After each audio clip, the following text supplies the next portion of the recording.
Hi everyone, welcome to Sharmi cooking channel. আমি আজকে আবার চলে এসেছি আপনাদের জন্য নতুন আর একটা রেসিপি নিয়ে। আসলে রেসিপিটা ভীষণ টেস্টি হবে, ভীষণ খেতে মজা হবে। আপনারা দেখতে থাকুন আর আমার দেখার আগেই একটা লাইক দিয়ে বসে যান দেখার জন্য।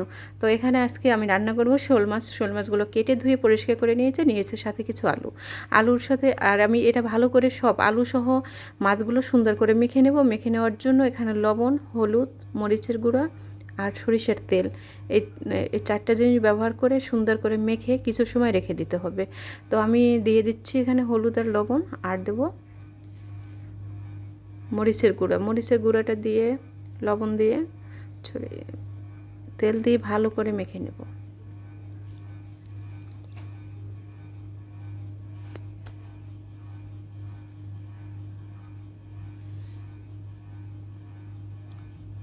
একটু নেড়েচেড়ে সুন্দর করে দুপাশে সুন্দর করে মেখে মেখে নিতে হবে। আর এখানে কড়াইতে আমি তেল দিয়ে দিচ্ছি।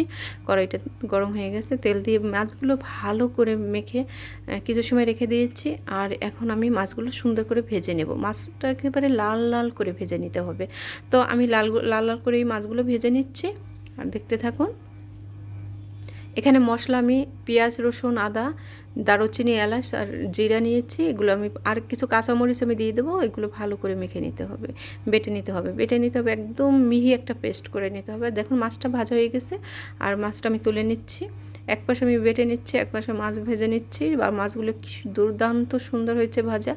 আর সরিষার তেলটা দিয়ে আমি সম্পূর্ণ রেসিপিটা করব, রান্নাটা করব। তো আপনারা আমার সাথে থাকুন, দেখতে থাকুন। দেখুন আমি এখানে আলুগুলো আলাদা করে ভেজে নিচ্ছি।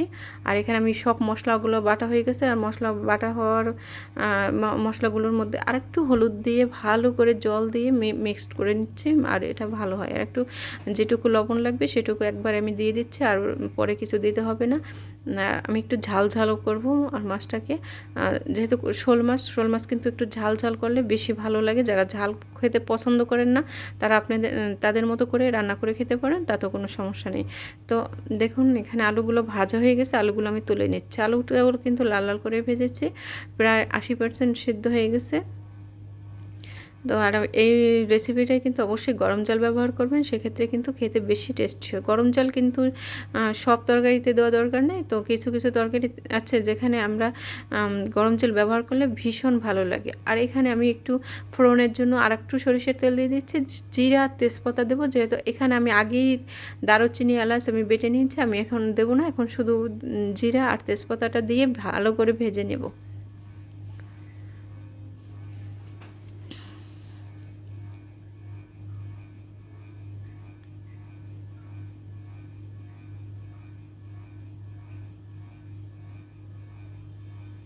এখানে ভেজে নিতে হবে যতক্ষণ না একেবারে ভাজা ভাজা একটা গন্ধ বের হবে, ততক্ষণেই ভাজতে হবে। তো আমার ভাজাটা প্রায় কমপ্লিট হয়ে আসছে। আর একটুখানি অপেক্ষা করতে হবে, তারপরে ভাজা হয়ে যাবে।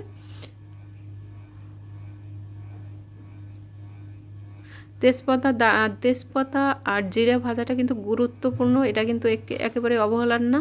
যদি পুড়ে যায় সেক্ষেত্রেও ভালো লাগে না, আবার কাঁচা থাকলেও ভালো লাগে না। আর যেভাবে ভেজে নিচ্ছি আপনারা দেখলেই বুঝতে পারবেন যে আমি কতটা ভেজে নিয়েছি। এর মধ্যে আমি মশলাগুলো সব দিয়ে দেবো। আমি যে মশলাটা জলের মধ্যে পেস্ট করা মানে একেবারেই গুলিয়ে রেখেছি ওগুলো দিয়ে দিচ্ছি। দেখুন, দিয়ে ভালো করে কষিয়ে নেব।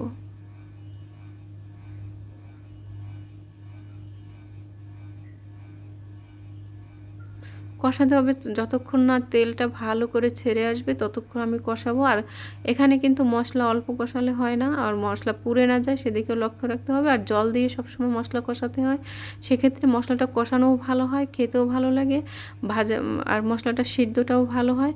আর এভাবে ভাজলে, এভাবে রান্নাটা করলে দারুণ হয়। কিন্তু বন্ধুরা, আমি তো যেভাবে করব, আমি যেভাবে করেছি, এভাবে যদি আপনারা করে খান, দেখবেন যে অন্যরকম একটা টেস্টি হয়, অনেক সুন্দর হয়, অনেক ভালো লাগবে। তো মশলা কষানো হয়ে গেছে, দিয়ে দিচ্ছি জল, গরম জল দিচ্ছি। গরম জল দিয়ে আর একটু ভালো করে জ্বালিয়ে নেব জলটা যতক্ষণ না ফুটবে ততক্ষণ আমি মানে গরম জলেই, কিন্তু একটু ফুটে উঠলেই বেশি ভালো হয়। এই কারণে আমি এখানে দেখুন সবগুলো দিয়ে দিচ্ছি, আলু আর মাছ। দিয়ে একটু নেড়ে চেড়ে নিচ্ছি। এখন রান্নাটা বেশিক্ষণ লাগবে না, যেহেতু এখানে গরম জল, আবার আলুগুলো ভেজে নিচ্ছি, মাছটা ভালো করে ভেজে নিয়েছি, বেশি টাইম আর রান্নায় লাগবে না, তো অল্প সময় লাগবে। রান্নাটা পুরো কমপ্লিট হয়ে আসছে, আমি এখন নামিয়ে নিচ্ছি। দেখুন কি দারুণ হয়েছে বন্ধুরা। আমার এই রেসিপিটা আপনাদের কেমন লাগলো, যদি ভালো লাগে জানিয়ে অবশ্যই কমেন্টস করবেন। আর যদি এতক্ষণ যারা আমার রেসিপিটা ধৈর্য ধরে দেখেছেন তাদেরকে জানাচ্ছি অনেক অনেক ভালোবাসা বন্ধুরা। আজকে এই পর্যন্তই, ভালো থাকুন, সুস্থ থাকুন, দেখা হবে আগামী দিন।